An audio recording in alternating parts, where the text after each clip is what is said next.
السلام عليكم ورحمة الله وبركاته. magacaygu waa axmed maxamed axmed doctor bana. kusoo dhawaada janaalkeena doctor bana. waa ku mahadsantihiin daawashada iyo la socodka aana la socotiin. intaas kadib insha allahu tacaala maanta waxaa ka hadlaynaa cudurka lagu magacaabo coronavirus, sida adduunka dhan looga hadlayo cudurkan coronaviruska.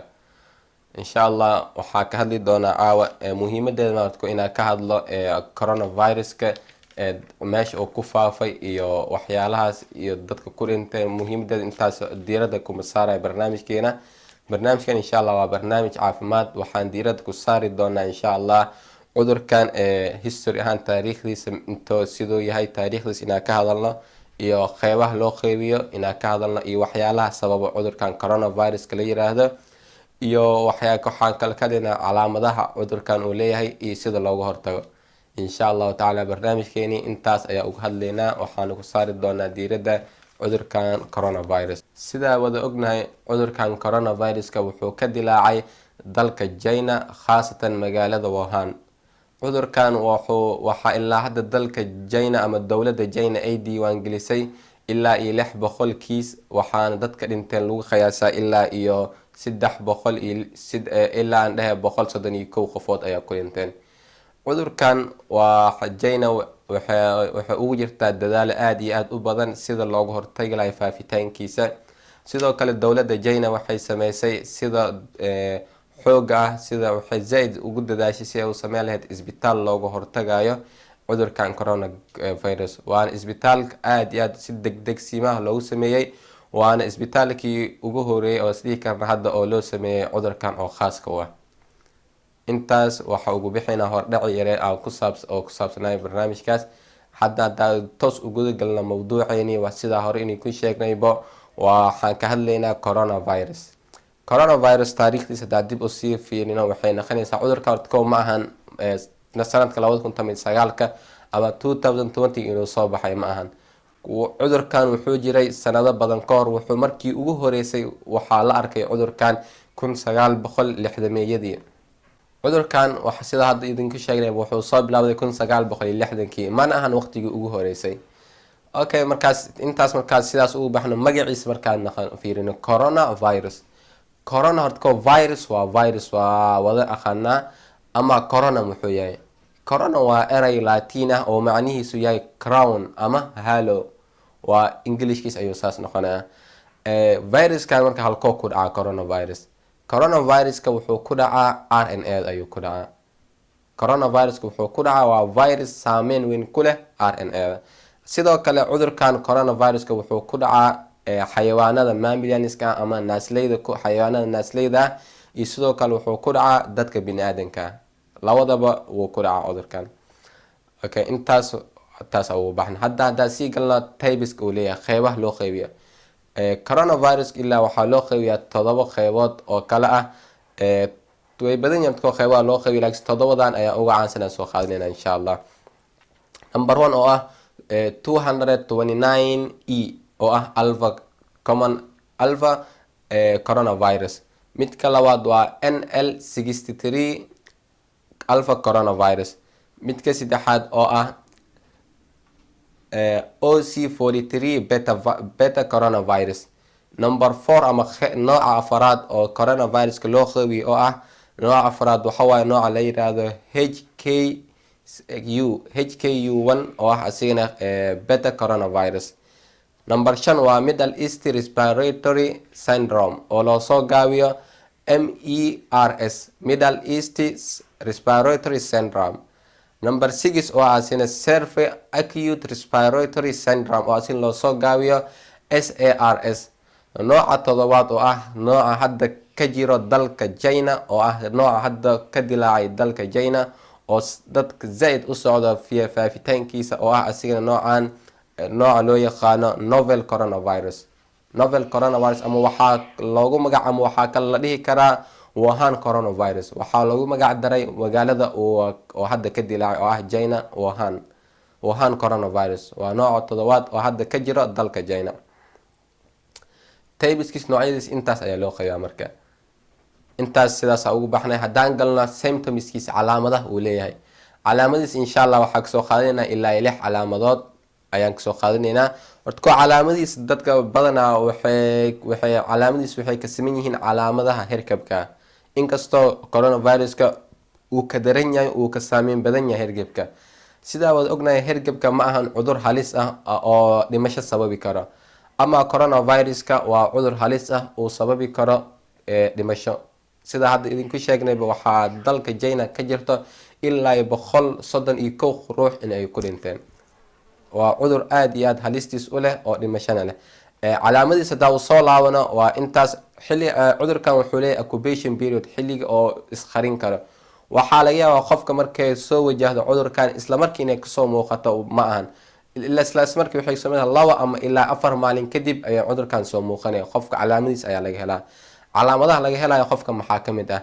waxaa kamid ah sneezing oo ah hindhish, qofka inuu hindhisho. hindhishkaasina waxay kamid tahay calaamadaha lagu garto coronaviruska.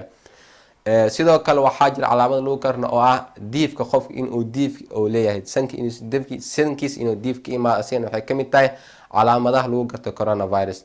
sidoo kale waxaa kamid ah daal, qofka inuu daal dareemo ama hoolyar markuu qabto ama isagoo waxba qabanin inuu daalo. daalkaas faraha badan asina waxay caan ku tahay oo lagu yaqaana coronaviruska. sidoo kale nooca afaraad ama astaanta afaraad oo kasoo muuqanaysa qofkan coronaviruska qabo waxawaaye dry cough, qofka inuu qunfac qalalan, oo macnaha qunfac qalalan inuu qalalo oo xaaqsi waxaas oo soo saaraynin. number 5 oo ah fever, inuu dareemo qandho, inuu dareemo qandhadaas asigana waxay kamid tahay calaamadaha lagu garto coronavirus. sidoo kale waxaa kamid ah calaamadaha lagu garto qofka inuu dhuun xanuuna, dhuunta inay xanuunto.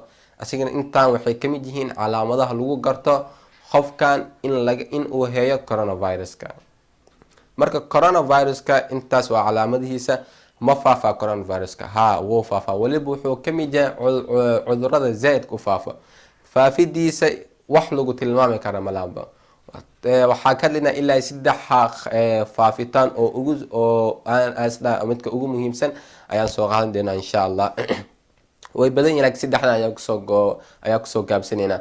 midka ugu horeeya oo ah coughing and sneezing, qofka qunfac inuu qunfaca iyo hindhishka waxay kamid tahay waxyaalaha ku faafo coronaviruska. macnaha qofka markuu hindhishayo ama qunfacayo waa inuu isticmaalaa safaleti ama tissue. qofka sidoo wuxuu haysta markaas, hadduu lamadaba haysanin qofka wuxuu isticmaali karaa labadiisa gacan ama inuu saas hindhish ugu dhawo ama garabkiisa dhinacasaan inuu ku qunfaco ama uu ku hindhisho. intaas waa sameyn kartaa. sidaas dhan waxaa loo yeelaya waxawaaye si aysan viruskaaga u gudbin dadka kale. hadday u gudubto macnaha waxawaaye si dadka kale way saameynaysaa, cudurka ayay kula qaybsanayaan, waa si faafa. marka faafitaankaas sida looga hortago, qofka markuu hindhishayo ama uu qunfacayo waa inuu adeegsadaa tissue-ga, hadduu haysanin garabkiisa waa inuu isticmaalaa.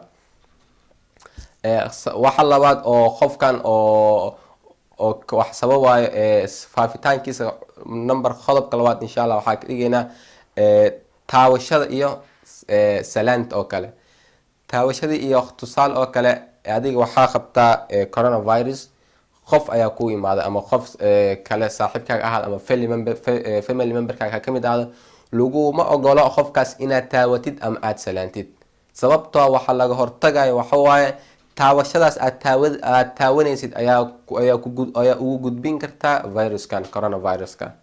waa cudur si zaaid ah ku faafo. taawashada hataa qofkaad taawanaysid ayuu ku faafaa. okay, midka saddexaad waxawaaye qofkan tusaale oo kale, qof shay qabtay oo kale, tusaale oo kale qalina wax ku qoraysay, qalinkii meel ayaa iska dhigtay. qofkaas hadduu soo qabsado isla qalinkaa adi dhigtay, qof caafimaad qabo hadduu soo qabsado, gacantaas oo macnaha kusii taabto meelaha oo cudurkan lagu sii qaadi, sida ishiisa oo kale hadduu ku taabto ama afkiisa uu gaaro gacantiisa ama sankiisa, intaas macnaha gacmaha meelahaas aad ku taabatay waxay jirka usii gudbin karaan viruskaas. sidoo kale iyadana waa in si taxadar loogu fogaado dadka qaba coronaviruska. waxyaalaha isticmaalayaan badanaa lama isticmaalo, sababtoo ah viruska ayay kugu soo gudbin karaan. intaas 3 qodob waxaa ugu baxnay qaabka ku faafo iyo sida la isku gudbiyo. okay, coronaviruska ka hortag ma leeyahay? ha, intaan cudurkan waa iskaga hortagi kartaa maxaa ilaa waxaan ku siin doonaa ilaa 5 qodob oo aad kaga hortagi kartid coronaviruska.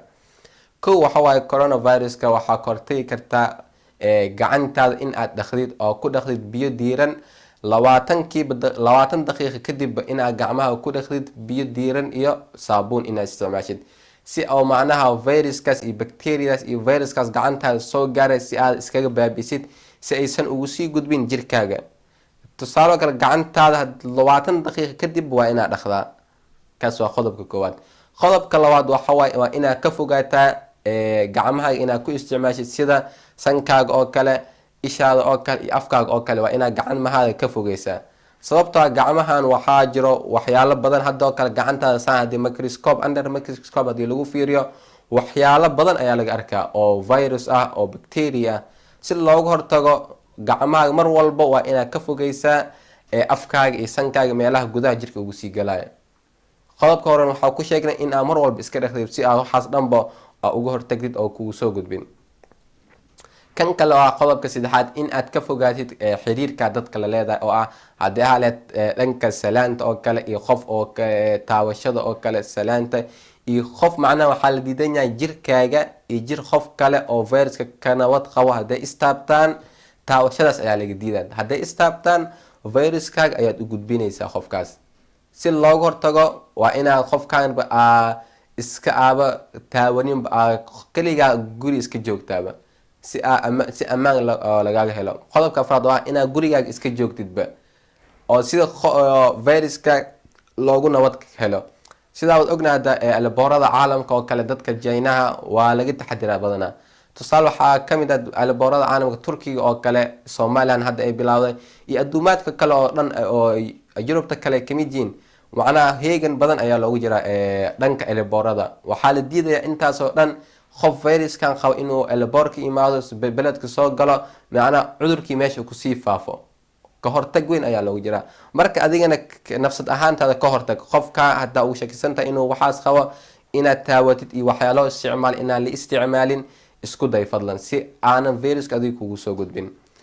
kan kale oo ah midka oo hadda sheegnay asigana inaad isticmaashid tiishka oo kale qofka markuu ku hindhisho ama uu ku qunfaco markaas waa fiican tahay. laakiin haddaa markaa tiishu ku qunfacid ama ku hindhishid laguma ogolo in aad banaanka iskaga tuurtid ama meel oo dadka bulshada joog inaad iskaga tuurtid.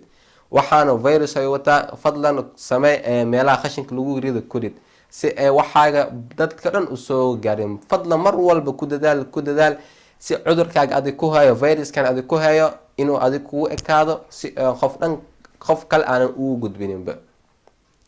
okay, intaas waxaa ugu baxnay qaabka ku faafilay sida loogu hortago.